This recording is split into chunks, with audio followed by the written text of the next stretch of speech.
I don't think I'll return there ever again. Yet something from that place still haunts my mind. It never truly fades.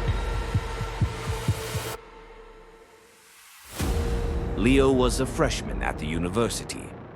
One night, he went to study at the university's 24-hour library.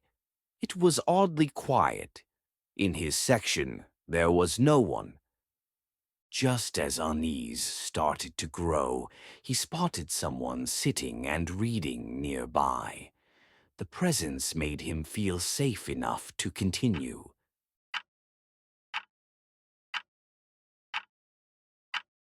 Suddenly, that person convulsed and collapsed to the ground. Leo rushed over to help, his breath catching in his throat. But when he got there was no one. No trace of anyone having been there. His heart racing, he bolted to find the librarian, but stepped on something wet. He looked down slowly. A dark red stain had spread across the stairs. Down below, the same person lay twisted on the floor, staring up at him with a grin. Leo gasped and jerked awake. It was 3 a.m. He looked around the library. No one. He didn't even realize when he had fallen asleep. His hands shaking, he packed up his things and rushed out. At the dorm, he kicked off his shoes and froze. Something sticky clung to the soles, a deep, crimson smear. He dipped a trembling finger into it. The smell hit him instantly. Blood. Leo dashed to a friend's room to sleep over with extreme panic run in his vein. His friend let stay overnight, but every time Leo closed his eyes, that same smiling face returned. He began to sense someone, or something, always behind him. He tried telling others and how he afraid to be alone, but everyone dismissed it as stress. Everyone, except one upper-class man. That senior leaned in and whispered, someone had died there before. A student who overdosed from stress and stimulants, right in that same library.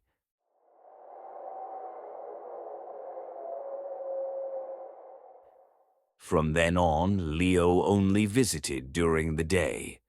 One afternoon, he asked the librarian, Kevin, for help finding books in that same zone. Kevin chuckled lightly. "You probably just dreamed it," he said with a smirk. Then he suggested Leo go back to that same area, claiming it had the books he needed. Leo refused, shaking his head firmly. Kevin smiled, almost amused. With exams only 3 days away, Leo desperately wanted to borrow all the books, but it exceeded his quota. And he not being a top student, he had no choice but to rely on sheer determination. He forced himself to study late into the night.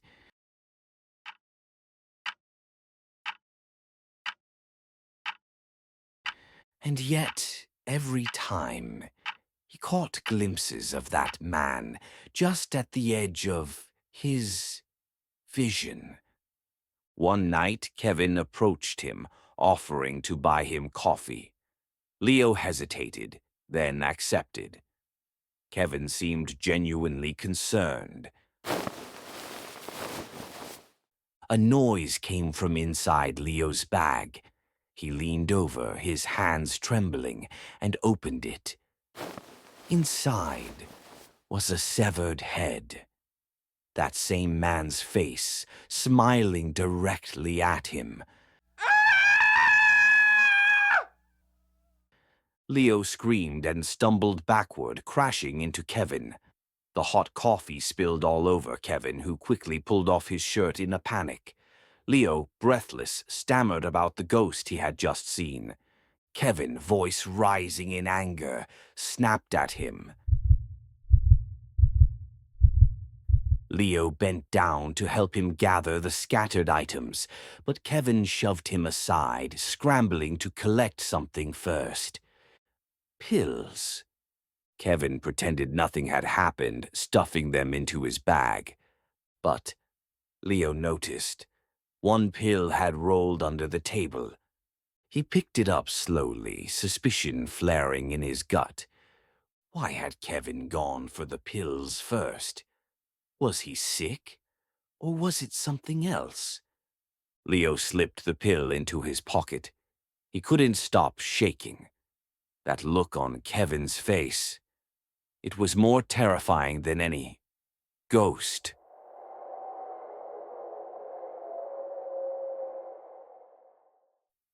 At 2 a.m., the night before exams, Leo walked back to the dorm. His skin crawled. He felt watched and hunted. He reached for his phone, fingers fumbling. A car pulled up beside him. Kevin. He offered Leo a ride home. But Leo eyes catching into the passenger seat and froze. That same man, smiling horror, sitting right beside Kevin.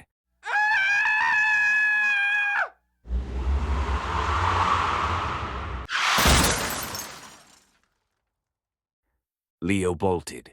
Kevin revved the engine. The car surged forward, trying to hit him. Leo dove out of the way. The car smashed into a street light.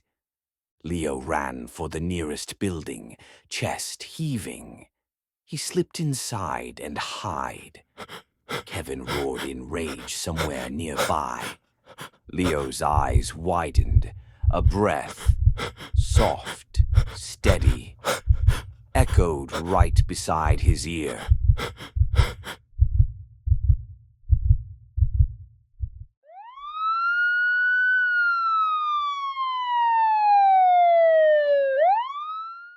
Police arrived, just in time. Leo had gone live stream since the beginning, in during the chaos. His friends helped call the police. Kevin was arrested, claiming it was just a mental breakdown.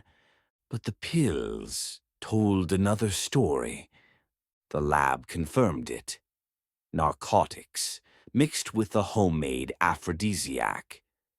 Leo immediately pressed charges. He told officer he had gotten the pill from Kevin. At first it backfired. Authorities turned on Leo, accused him of possession. Kevin denied everything, said Leo was framing him. But then, that Leo's livestream was spread. Victims came forward, one by one. They told stories about Kevin, about drugs, about blackmail.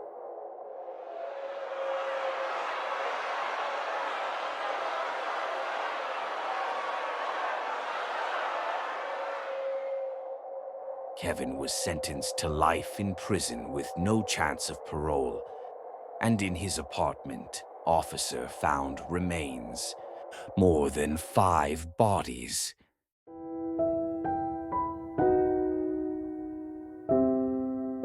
Leo never saw that ghost again, just sometimes wonders.